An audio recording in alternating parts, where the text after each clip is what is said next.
Halo, assalamualaikum warahmatullahi wabarakatuh. Perkenalkan, saya Gusti Dian Prayogi. Saya adalah tutor mata kuliah Auditing 2. Kali ini, melalui mata kuliah Auditing 2 ini, Anda akan belajar terkait dengan konsep-konsep dan juga teknik dan serta prosedur pemeriksaan serta menyusun laporan hasil audit yang telah dilakukan pada suatu entitas bisnis.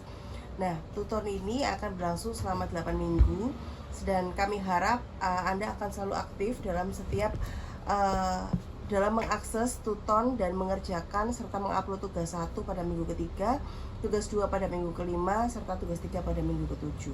Silakan melakukan upload setiap tugas pada menu tugas sesuai jadwal yang telah ditentukan, dan juga saya harap tidak ada keterlambatan dalam menguploadnya.